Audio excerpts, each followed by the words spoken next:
Yeah, if you can, if you're not running experiments, if you don't want to turn it on your cameras.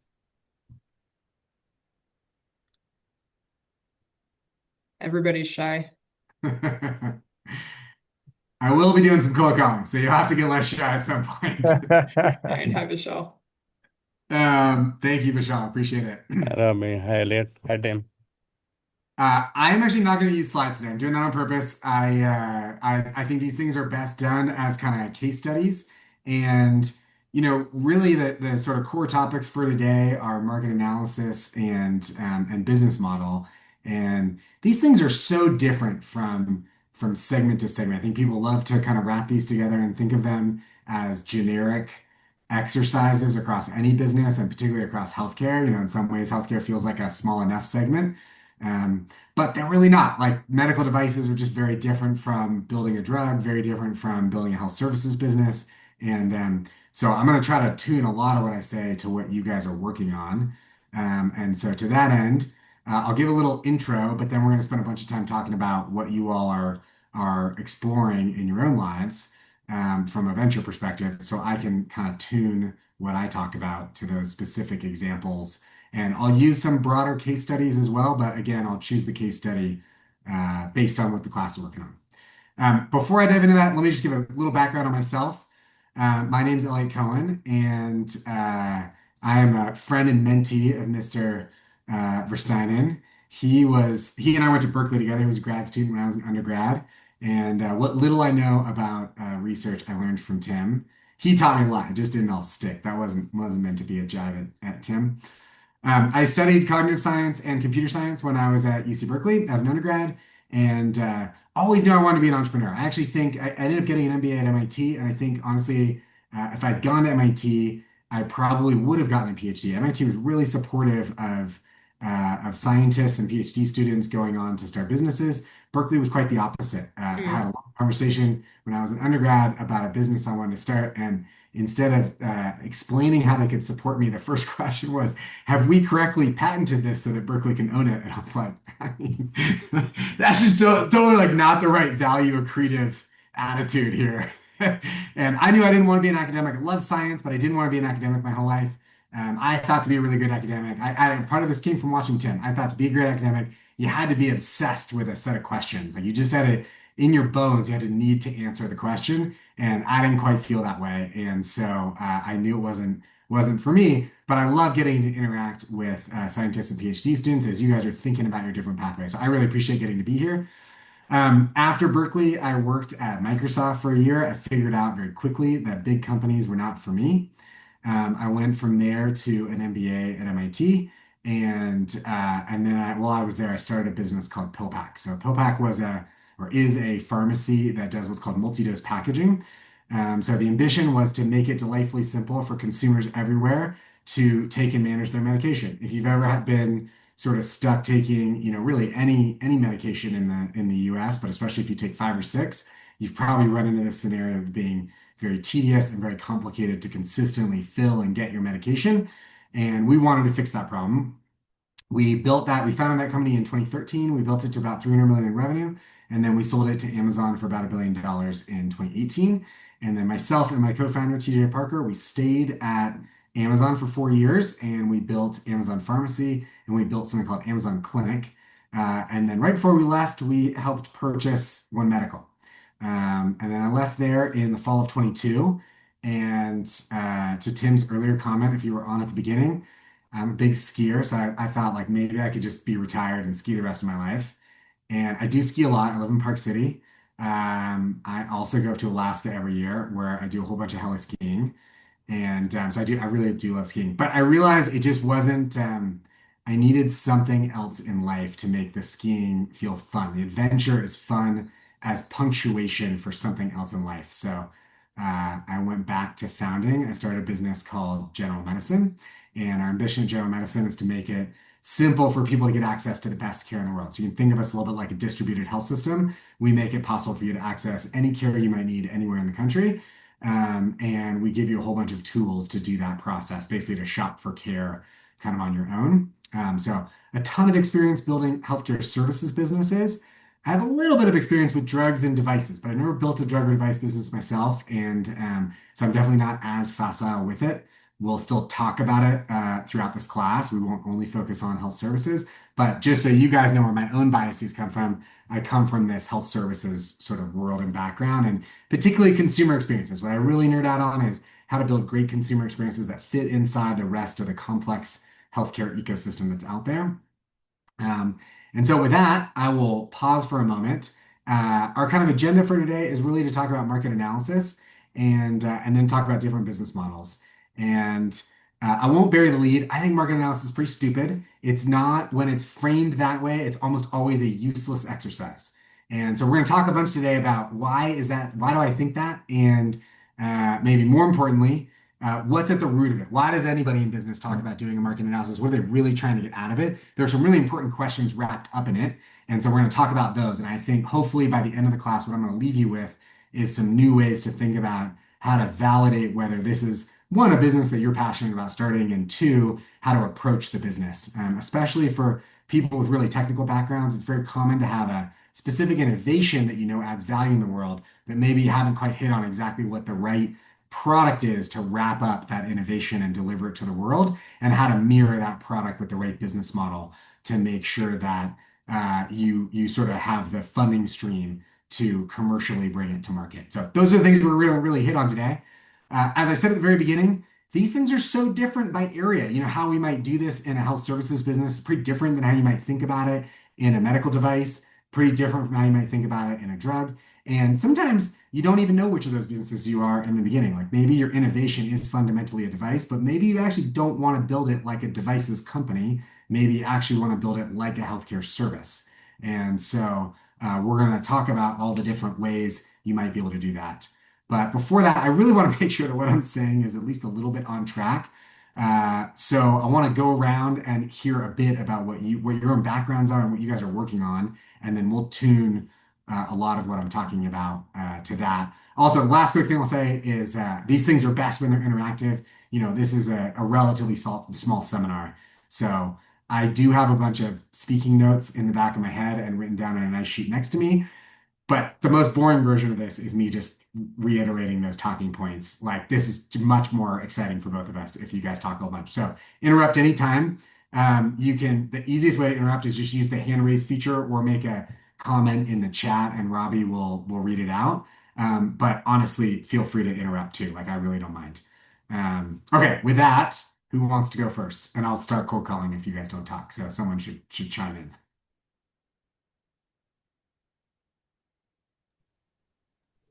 I can go first, but I don't want to. It's like I'm a professor, so it's like, come on, all the students and trainees in the room. This is low key.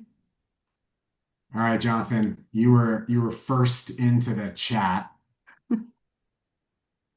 That's fair. I should have saw this coming. Cool. Well, hi everyone. My name is Jonathan. I am a fifth year PhD student in the MECU department, being advised by Douglas Weber.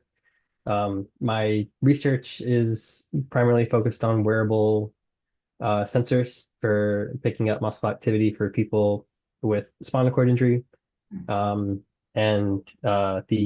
idea that I was trying to turn into a startup is kind of trying to take the research that I have, excuse me, and turn it into a hardware software as a service platform, where the sensors themselves are dry and reusable, and they interface with this elastic substrate so that they adapt to any part of the body, can be worn with any user, any muscle morphology. So kind of like a universal sensor array that can interface with this system that can provide real-time feedback and data analytics. So still learning more about the space, and would love to surround myself and acquire as much info as possible. So I'm looking forward to hearing about this. Awesome. Super helpful. Thank you very much for going first and thank you for sharing. Arvind. I'm a faculty too, so I figured I'd like stop for a bit, but that's okay. I'm a sort of early career faculty at Pitt.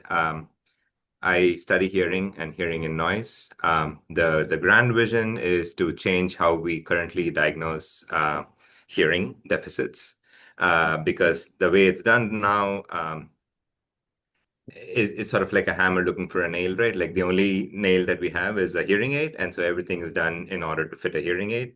But we have more and more tools coming up in the future. So the idea is, can you do it in a way which gives you more fine-grained information about where things are going wrong in the hearing brain and the brain in general. Baby steps, first patent, have applied for my first SBIR with a company, but broadly looking to set up the infrastructure in my lab and in life to take it forward for all the other things that we might come up with. Got it. Super helpful. Leah, am I saying that correctly? Also, if I mispronounce your name, please do correct me. I would like to try to get these right, so don't hesitate. Yeah, so I'm Leah. I am a master's in medical product engineering graduate student at Pitt. My undergrad was in mechanical and biomedical engineering, and I'm not in any research currently, but I work at UPMC in the artificial heart program. Got it. Is it Yelam or Yelim? Yeah, it's Yellen. I actually work with Jonathan, and so I'm a first year master's student at Carnegie, and yeah, very interested in the medical device industry, and so especially in the neuroengineering department, as Jonathan explained. So yeah, excited to hear about more. Awesome. Alexis? Hello, my name's Alexis. I'm a second year master's here in biomedical engineering of Carnegie Mellon, and well, right now I'm more interested in neural engineering, but I'm more interested in neural sensing and not necessarily for the medical field, but more for like consumer field to see if, yeah, instead of only having it for medical, it can also be for consumers. Super cool. And then Annabelle, thanks for posting in the chat. It's still a small secret. It won't be for too much longer, but I also started a psychiatry business. We do a lot of TMS and a lot of focused. We've been helping out with some of the focused ultrasound research. So I'm actually quite interested in that area, and have a bunch of thoughts on sort of how to think about services versus medical devices there. Okay. So, why do I think, let's start with the sort of preamble, like what is the purpose of doing market analysis? I would say you can broadly break it into two veins as to why you care about it. The first one, and the one people are usually thinking about, is size. They want to know that this business could be big. And so the first question when trying to do analysis is, how big is the market? The second question you have is, doing the analysis is a way of helping decide what market you are in the first place. But you can't go sell a thing if you don't know who you're selling it to. And so part of the market analysis is try to map who buys what, why do they buy it, what do they pay for. You're trying to map all those different elements of it. Do you want to hear the other people that have posted in the chat before you launch in? Oh yeah, please do. Yeah. So we had Annabelle. We had Cora Hughes says first year PhD in ECE, researching closed loop brain computer interface, cool neurostimulation related things. We have Jasmine saying sick in bed, so no video. Feel better soon, Jasmine. Postdoc with a background in brain sensing and stimulation. Previously CTO of a CMU spinoff called Precision Neuroscopics. We commercialized the first EEG for coarse curly hair, among other things in the AI realm. Currently working with Vishal, who might speak soon, working on brain stimulation for chronic pain. Awesome. All right, yeah, that's all the chats that we have. And like I said earlier, Robbie, interrupt me anytime if more people type in there and I don't see it. You got it. So yeah, I love all the focus on brain stimulation, very near and dear to my heart, and on BCIs. My original research with Tim was on using EMG sensors and EEG sensors to sort of correlate them and try to understand how much processing was the spinal cord really doing. That was sort of the core question, like is the right metaphor that the brain's the CPU and everything else is a wire, or is the body more like a distributed set of microchips? That was kind of the question we wanted to ask. Not sure we answered it, but it was a really good research project. I had a lot of fun with it. Um, okay, so how do you do market analysis in this environment? The reason I don't like doing market analysis when framed that way is it's very difficult ahead of time to define exactly what your market is. And I think normally, especially when you're coming from a technical background, you'll probably have a specific set of technologies that you've been playing with. And to some degree, they're targeted at a problem, but it's probably not only a single problem. And so you don't want to be overly myopic and say, man, I'm only focused on solving this one thing. What's the market size for that? So, for example, Jonathan, you were talking about these sensors. I don't know this for a fact because you didn't quite tell me everything about it, but I'm assuming based on the way you described them and the reusability of them, the exact technology that's unique here is the degree to which they're reusable. There's probably a bunch of inpatient scenarios where that becomes really, really useful. Um, and that might be the right problem to really zero in on. But if you define the market that way, you're going to zero in on only defining the size of it according to that. And it's possible that the reusability of that technology is more applicable than just for that one use case. That's one thing. The second thing is a lot of times, I think when you look at these really technical companies, there is oftentimes a single innovation that maybe came out of somebody's PhD work or somebody's research lab. But usually the ultimate product ends up having a lot more technology in it that wasn't just the original research. And I think so much of your life as a scientist is focused on how to find the most novel thing, because that's what gets published in a paper, right? Like you want your paper to be this uber novel thing that absolutely no one else has done before. When you're building a product, you're really trying to be the best solution to a problem. So as it's as important to be clear about what the problem is that you're solving as it is that the solution be good. And again, if you say, well, my only problem is this niche version of muscle stimulation post-op for spinal cord injuries, that's a different market than all the places where you might care about detecting muscle and muscle movements. And those other use cases may also not have great products for them yet. They may not be exclusively dependent on this novel research that you did. So if you're trying to write a research paper, the only thing you really write the research paper about is your novel ability to do this very specific type of sensing. But you're probably just an expert at a whole bunch of different types of sensing in the world, and therefore probably better than almost anybody at building that sensor. You think about there's a whole bunch of stuff in across your guys' body of work about brain stimulation. There's really only two or three main TMS coils out there in clinical practice doing stimulation. There's a lot more ways to do it than just those. I bet you guys all know of 5 different reasons why the existing commercial coils are subpar in some aspect.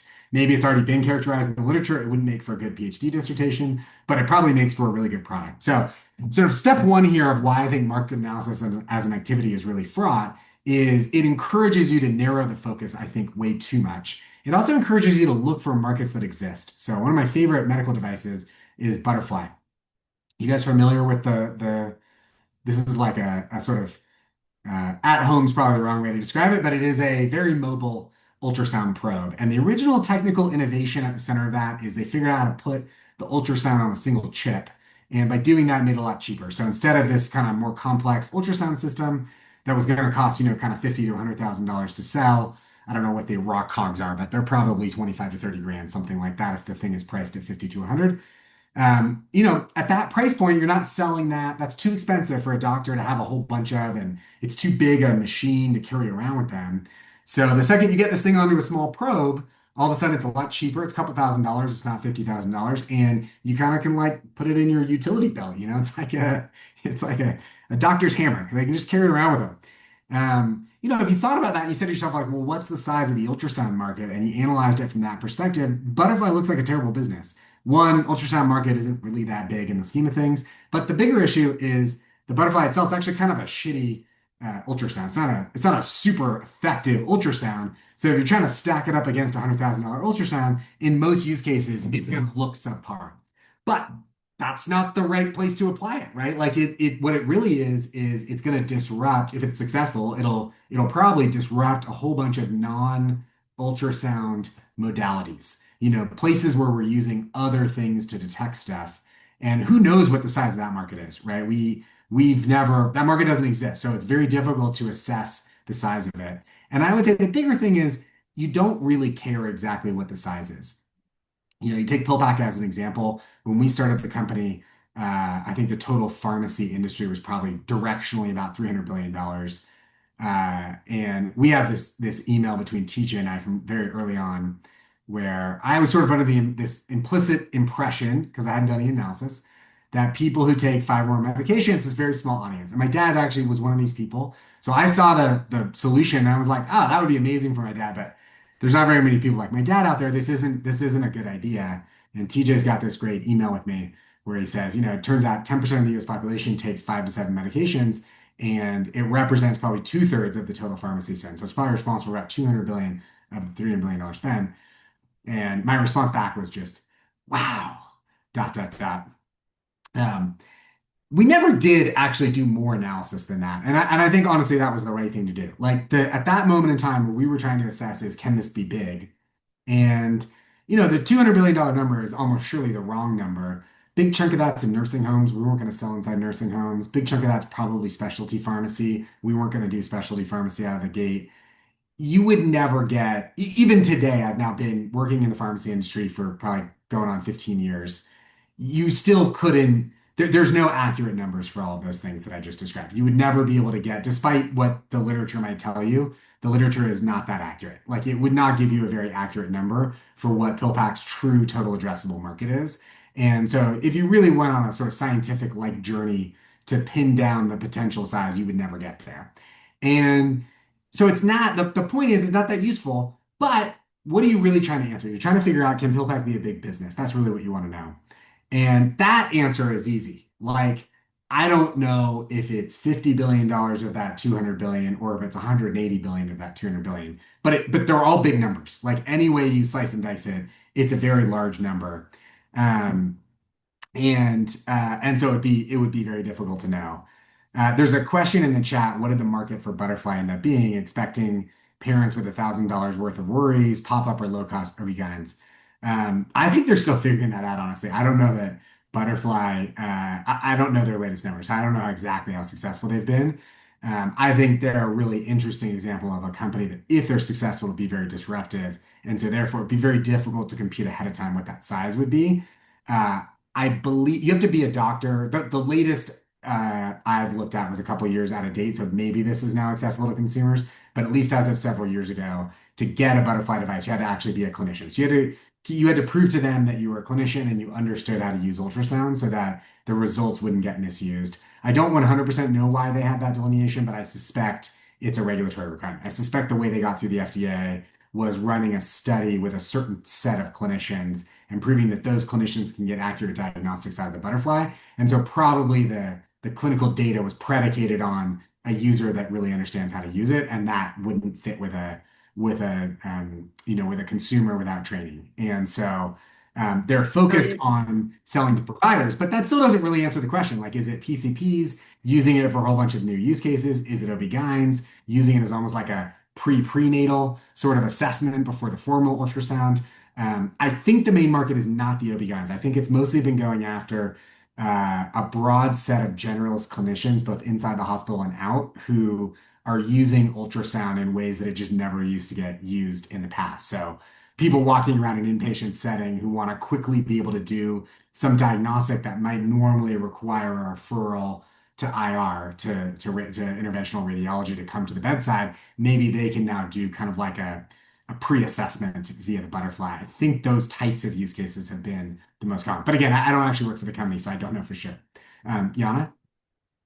Just adding to this is like I'm impressed by them because like I have seen a Butterfly being used on a dolphin because like you cannot bring a normal ultrasound machine to a dolphin, and so it's like what stands out to me about Butterflies and enables, like you're saying, use cases that weren't really thought of before because it suddenly is so small and people just use it wherever. So What a great example. Yeah, like dolphins would not have been in your TAM. no.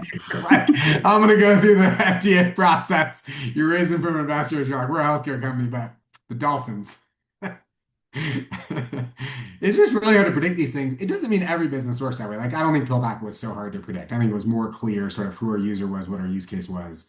So it doesn't always end up working that way. But just the point here being that I don't think getting to a precise assessment of a market size is actually a very useful exercise. The take-home message here is what you really want to get to is a sort of red light, green light situation. It's like, can this be a really large business or not? And even if it can't be a large business, it doesn't necessarily mean you shouldn't start it. So much of starting a business is about what you're personally passionate about. You have to really want to build the business that you're building. So I would think of these things as pragmatic check marks. It's like, can this work? That's the assessment you're looking for, not, it's big, therefore I should do it. And uh, yeah, okay. So the question is, so then what do you tell the VCs that want to know about TAM? Well, the first answer there is venture is only a very specific tool. Like in the scheme of things, very few businesses get started with venture funding or ever raise venture funding. So that is part of what you're trying to ask here. When you go look at this sort of analysis, you're trying to come up with like red light, green light. Is this a really big business or not? It's true. VCs almost exclusively, there's obviously a bigger and bigger diversity of VCs as the industry grows, but in classic VC is focused on putting in really, in the scheme of things, small amounts of very high risk capital on the premise that two things are true. One, if this idea works out, then it will be really big. And two, that the small amount of risk capital will help you build a thing or de-risk a thing that is very difficult for somebody else to copy. That's why VCs love technology business. So oftentimes, one of the places that you can put in a relatively small amount of capital and build something very defensible is something that's highly complex and technical. In the long term, and I think this is partly why a lot of venture businesses aren't that durable, in the long term, that's actually not where very many businesses get their durability from. Most businesses, technology in and of itself is not the durability. Usually technology unlocks the ability to get durability from something else. You think about, Meta as an example. Like it's not a durable business because of its technology. It's durable business because of its network. Its network is possible because of its technology. So it had to be a technology business. But really, the network is the durable thing. Amazon's another good example. You couldn't build Amazon if you weren't good at building software. They did a bunch of things on the internet no one had really done before, like take credit cards, things that we consider to be trivial today. They were sort of the first ones to do well. But the real defensibility on the retail side of that business, and to some degree, even on the AWS side, is mostly capital deployment. That's what Bezos has always said. He's like, capital deployment is my moat. I'm just going to deploy more capital than anybody else can deploy. And he's proven it. Like he spent so much on fulfillment centers, even the Walmarts of the world can't quite chase him.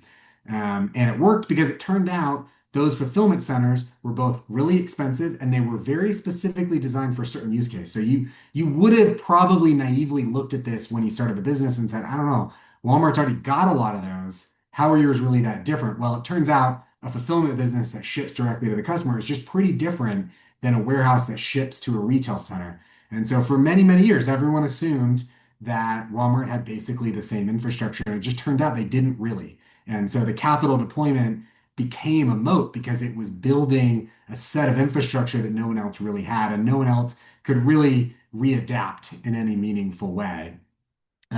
So the first question is, are you a venture business? Like, is that really the right funding source?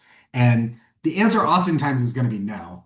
I think if you do want to use venture as your main funding source, then yes, to answer this question, you have to have a good articulation for why this can be a really big business. And I would say the best way to make that argument is probably less explaining it from the perspective of look how big this market is today, and then our technology is going to capture it. Sometimes that's a good way to make the argument. It just totally depends on the business.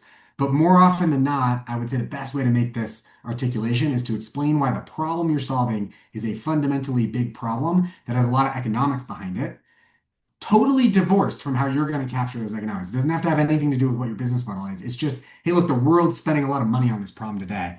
General medicine's a great example of this. You look at, we're trying to help people find better care. It's clearly a problem people spend a lot of money on. That's not necessarily that closely connected with our exact mechanisms or business model. And then separately, you got to do a bottoms up plan. This is why these topics of market analysis and business model are tied together. You got to do a bottoms up plan of who are you going to sell to and how much are they willing to pay you? Because oftentimes you have problems that have a lot of money behind them. It's very clear that there's a lot of economic value in the problem, but there's no one to sell the thing to that you're selling. And sometimes the reason for that is because there just isn't a single buyer. You can think about like externalities like carbon. Clearly carbon is a big economic problem. Like we would love to suck more carbon out of the atmosphere and stick it in the ground. It would clearly have a lot of economic value for our world, but it's not clear what one individual benefits or suffers from that in a way that they're willing to spend money on. And so historically it's been governments, but when those governments change their mind about paying for carbon, the market for it goes away. And so you have to think about, who really is going to pay money for this. Sometimes it comes from packaging the product. So, to come back to some of these examples like brain stimulation, someone mentioned in the chat around sort of focused ultrasound. Whenever you're delivering a device like that, you got to really think about, what's the clinic that's gonna distribute that thing. And this is where a lot of medical devices, especially novel medical devices, run into issues. If you don't have a specific provider set that you can sell this product to, it makes the go-to-market a lot harder. And so sometimes you want to think about like, what problem am I really solving and how do I want to package this thing? If the problem you're solving is empowering psychiatrists to deliver a differentiated set of care, you got to find the right psychiatrist for that. If the problem you're trying to solve is depression, well, maybe you should just be the clinic and your focused ultrasound device is just your first device and you exclusively use it yourself in order to do that. And so that's why I'm encouraging you to think holistically about these problems and to sort of divorce these two sides from each other. Like you want this red light, green light assessment of, is this a big problem? Can it be a big business? And then you want to separately do this bottoms up analysis of what exactly is the product, who exactly is going to buy it, and what exactly are they going to pay for it. Tim? So in your discussion a little bit, the packaging thing actually kind of got me, or the design part got me thinking. So there's two aspects. There's like, what is the available market that I could potentially tap into? But there's also the aspect I think you raised with the Bezos example too, of like creating the market, right? Like building it in. How, in your perspective, how do you balance that? Like, how reasonable is it to expect that you can kind of create a market de novo versus, identifying and leveraging an existing market? And I know it's a weighted, so it's a weighted balance between the two, but it's kind of hard to, from the outside, to kind of see how do you make the right strategy to kind of risk trying to build a market versus just trying to kind of tap into something that's already there. I guess the core point I'm trying to make is markets are a very loose concept. People like to pretend that they have clear definition. If you read Wall Street analyst reports, they sound like there's a concept of a market. Like it sounds like a thing that exists. And I think what I'm encouraging as an idea is that that's probably wrong. Like that's not the right concept. And so even things that sound like clear markets are probably less clear than they appear. PillPack seems like a very clear market. Now, I would have told you it was a clear market when we started the business. It turned out the reason no one was quite doing the thing that we were doing is that at the time, payers were unwilling to pay for businesses that delivered meds. Now, the reason we were so confused by that fact is because most retail pharmacies had some amount of home delivery. And so we thought, oh, we're just a retail pharmacy that does mostly home delivery. That's probably a market. Well, it turns out it really isn't a market. There were mail order pharmacies, but they were owned by payers and they were only for the audience of that payer's membership. And then there were retail pharmacies that were like 70, 80% pick up the meds in person and 20% deliver them. Then there were these other niches like long-term care pharmacies that did almost 100% home delivery of meds, but it was home delivery to a person at a residential facility. There really weren't any pharmacies that sold directly to the consumer and also delivered directly to the home. Like there was no broad-based Amazon of pharmacy at the time. And you wouldn't necessarily know that unless you were pretty steeped in the industry. So it would be pretty easy, even in that scenario, to say, I'm not creating a market. Like I'm just selling into this market that already exists. And it's like, well, that's actually not totally true. You're kind of creating a market. Now you can zoom out and define the market as people who take medications. Okay, that market exists. And so I think you to some degree, you have to define what market you're going to participate in. But almost everyone's definition of their market is a custom definition. Like at the end of the day, it's a problem that you're solving and a set of people who are going to buy a service or a product from you. And that exact intersection of all of those variables is probably going to be, at least in some subtle way, novel for you in your new business compared to others. Again, not always true, but oftentimes true and very defined by how you decide to define the product. So if we take focused ultrasound as an example, you could say my market is selling to psychiatry. Well, focused ultrasound has a lot of other interventions that aren't psychiatric in nature. Traumatic brain injury is probably something that it'll be good at solving. maybe even Alzheimer's. Like almost any of the neurologic conditions, you could conceivably use ultrasound to treat those. So is your market all doctors that deal in the brain? Okay, that's a different market. It's not a market most people think about. It's not usually how they define it, but that could be a different market. But selling to psychiatrists looks very different from selling to neurologists. Like they're very different clinic types. They have different business models. They have different capacities to make use of a device like that. There's different market segments within each of those. Like, am I selling to individual practices where I'm selling to the direct business owner? Am I selling to the a complex health system? The exact way you sell the device looks very different. And so same thing, like the feature set you put around that device, how you package it up, what software you combine it with, what clinical studies you validate before you go sell, those things are all going to be quite different in each of these different incarnations of that business.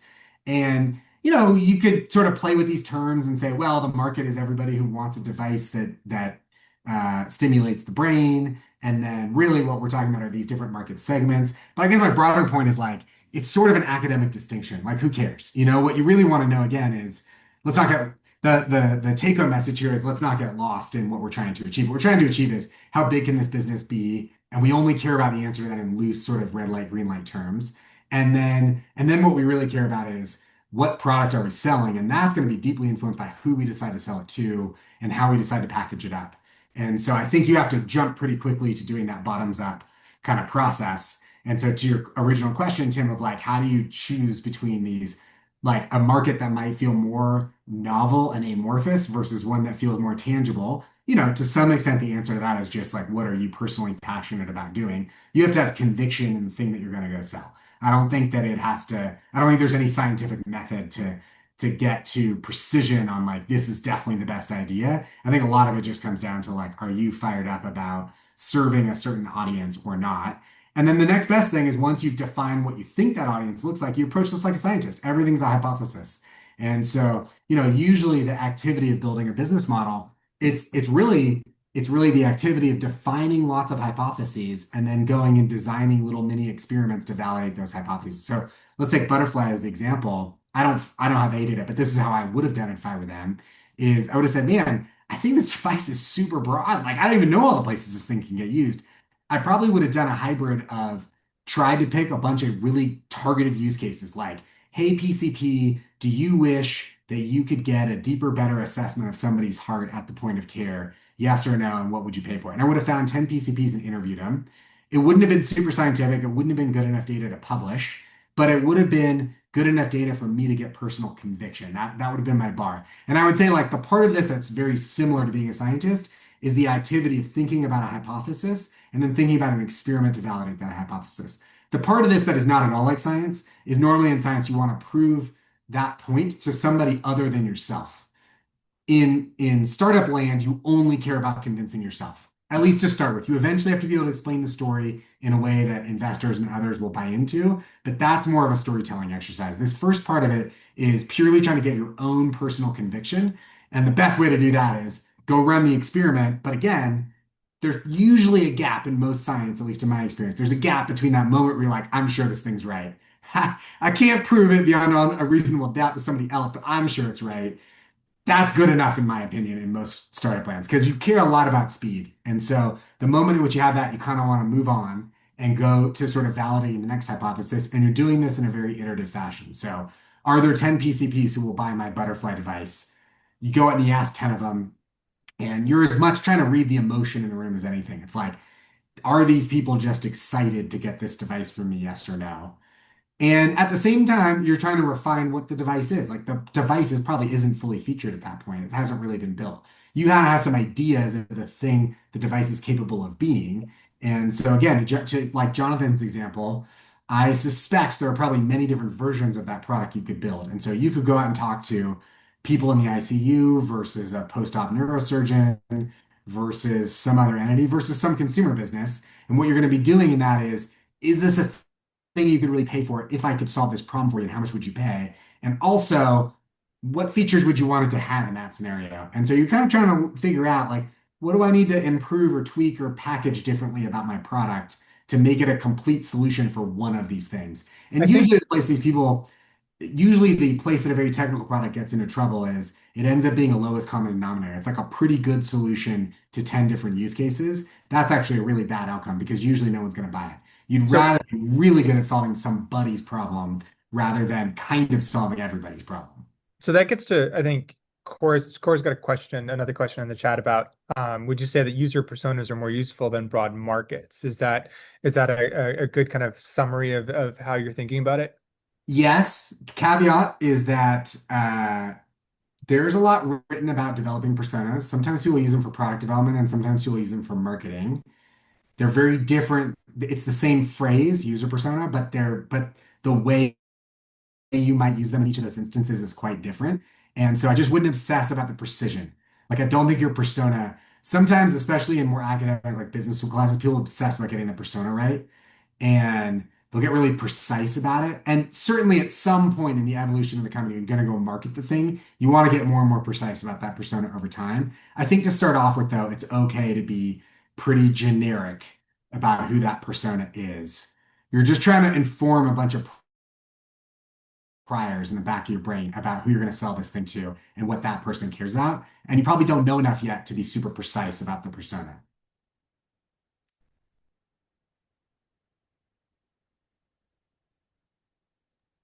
I'm scanning through these questions to make sure I didn't miss anything.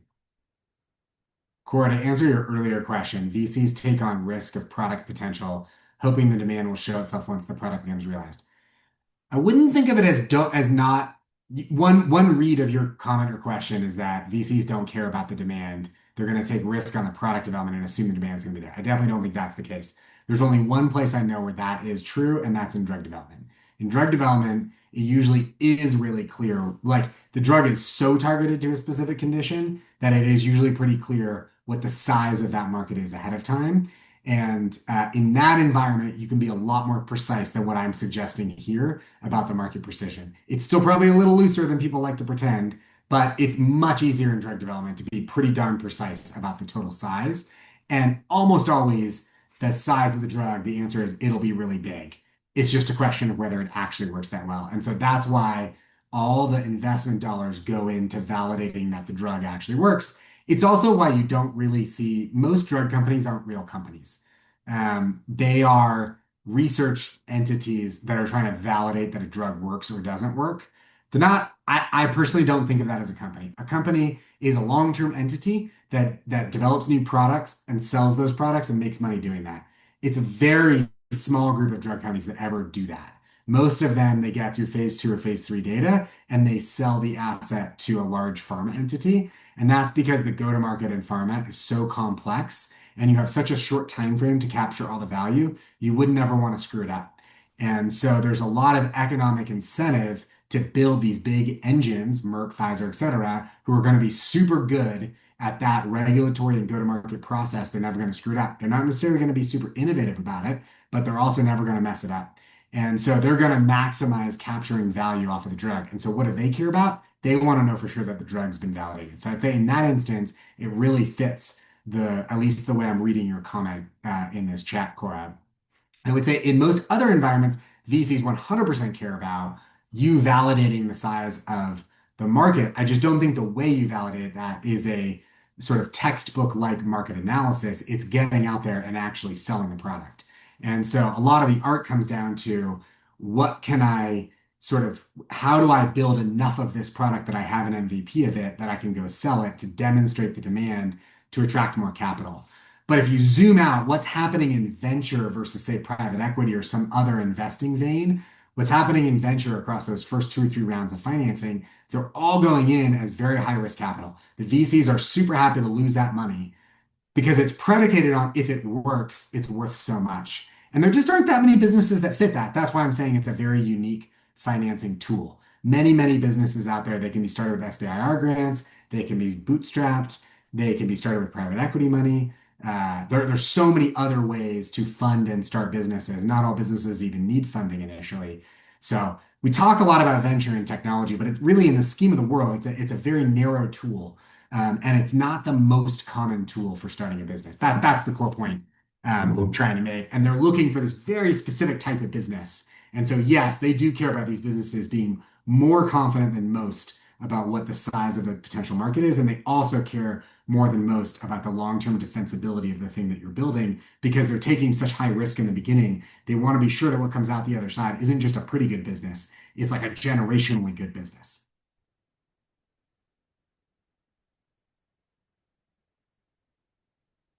Any questions about this? Any specific examples that you're like, man, I don't know how this applies in my world. Can you apply this?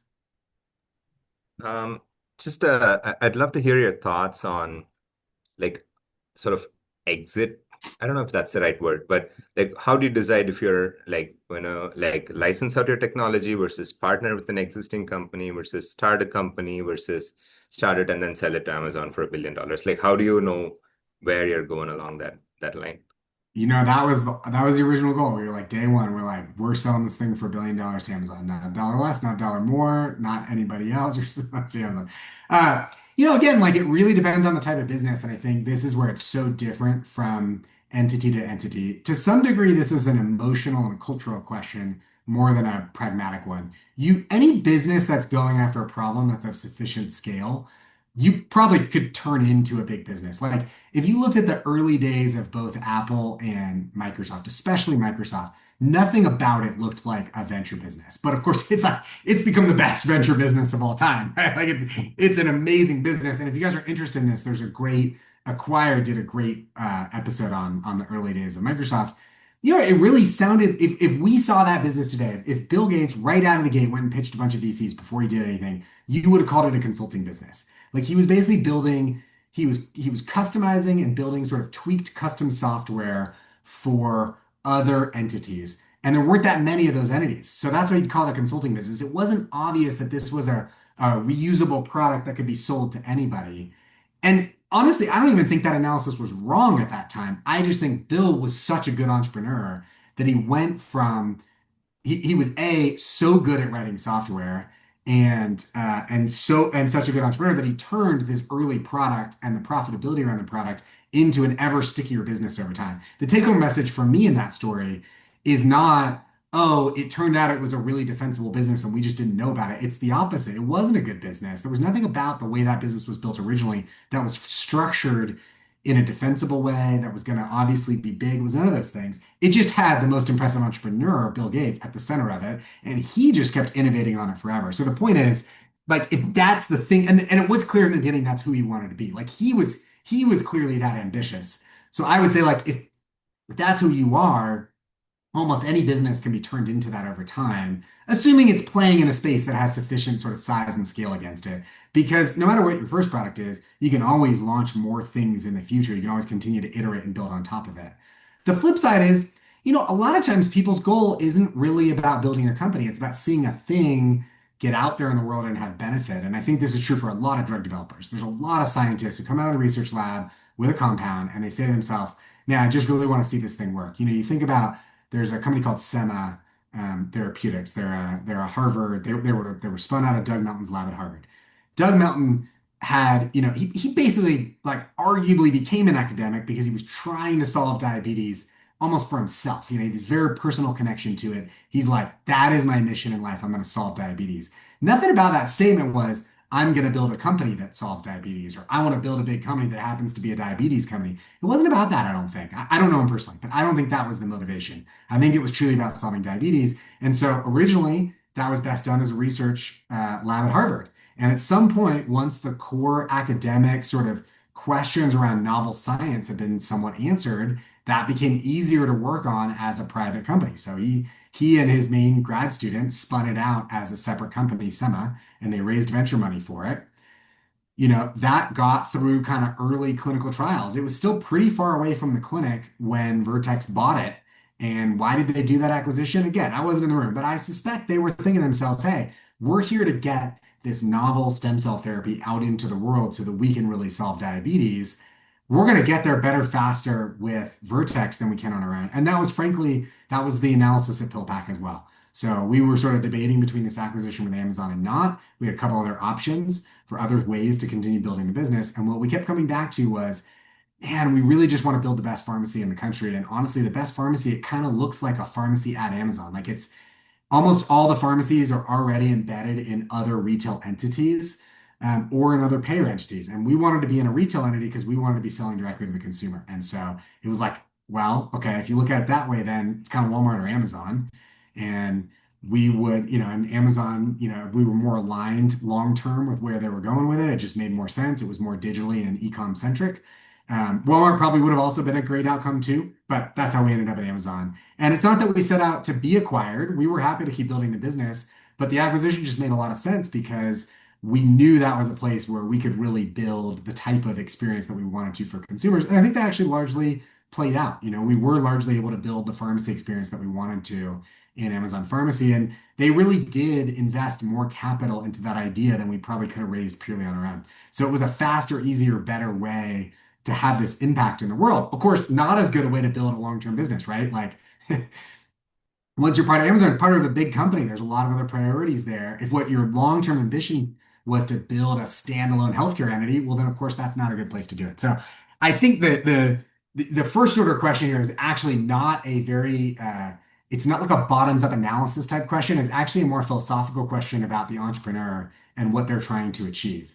Now, within that, yes, every one of these ideas probably lends itself a little bit more to licensing to somebody else, building it a little bit into its own entity, but then selling it, building it as a long-term entity. And I would say the things that usually define that are, it just really comes down to what's the most efficient way to get the thing out there and where is the innovation in the idea. And so again, back to this concept about both med devices and drugs, especially drugs, but med devices to a slightly lesser degree fit this as well. There's a very complicated go-to-market in both of those, and it's very regulatorily fraught, and it's full of a bunch of complex, large customers. Therefore, it's usually easiest to get it out there by using infrastructure that was already built by somebody else. You think about Pfizer, it's like, what do I have to do to get a drug out there? I got to get the FDA to approve it. I got to get PBMs to put it on formulary, and I got to go sell it. So I got to figure out which provider group to sell it to, or I got to have some direct-to-consumer marketing campaign. Very few businesses have all three of those legs of a stool from a go-to-market perspective. Like, that's a really difficult thing to align all together. And then on top of it, your patent is probably 5 to 10 years by the time you really get to market. That's how much defensibility you're going to have in the thing. And so you look at it, you're like, I have this monopoly, but only for a short time period. So I kind of maximize the amount of money I can make in this short time period.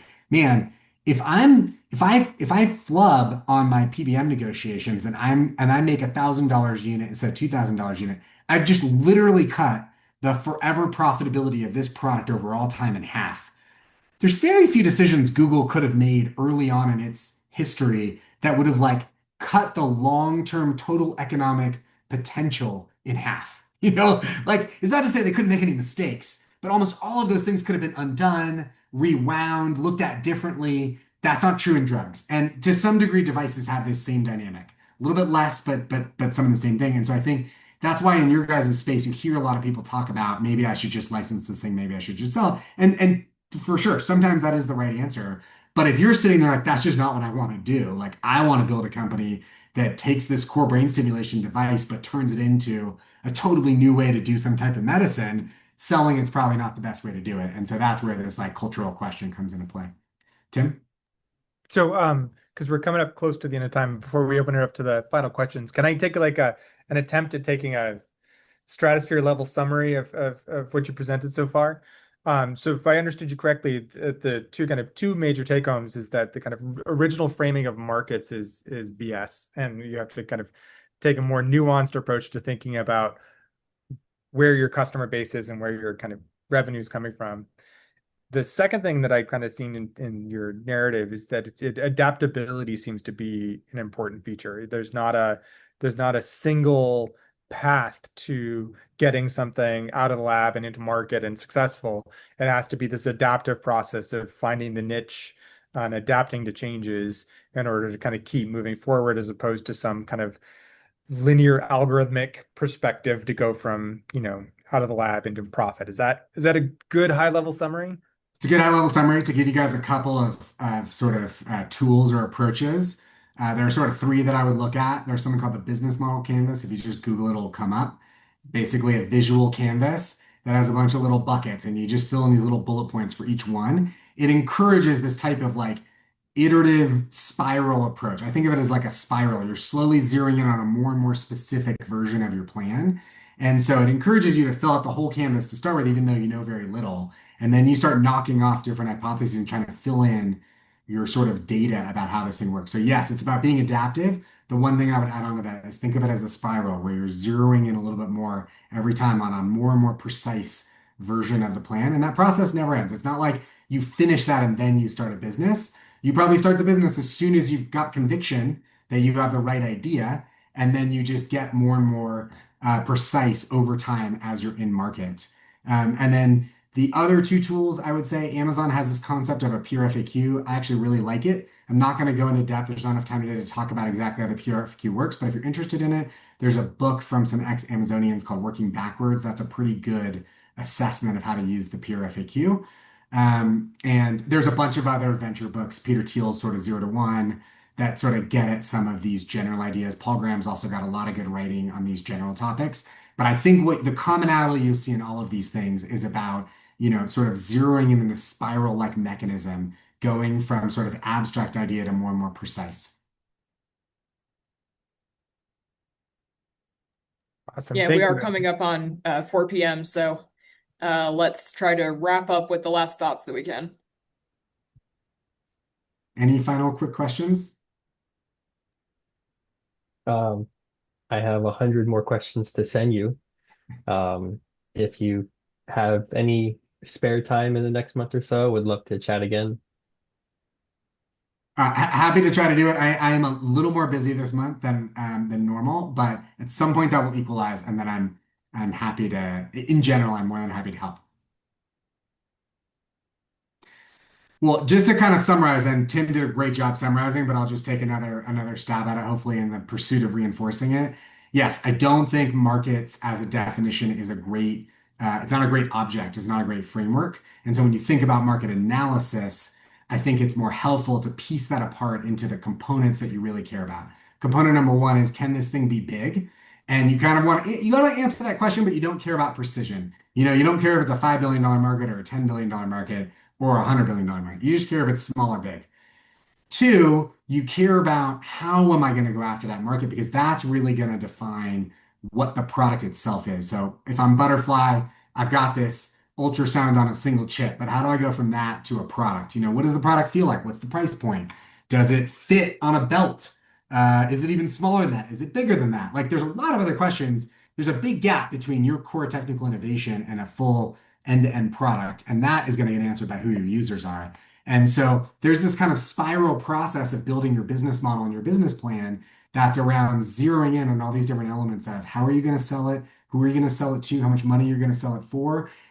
All the answers to those questions will help you define what the product is. And it's not like it's not a linear process. You don't answer one and then the next. It's like a spiral. You come up with a hypothesis about who you're going to sell it to and how you're going to sell it and what the price point is. That helps you define the product. You then kind of go back to those same people and try to revalidate, now that you have a better definition of the product, if this is really a thing that they want to buy. So this was purposely like the 80,000 foot view analysis of this. I used to teach a whole class at Sloan on this exact topic.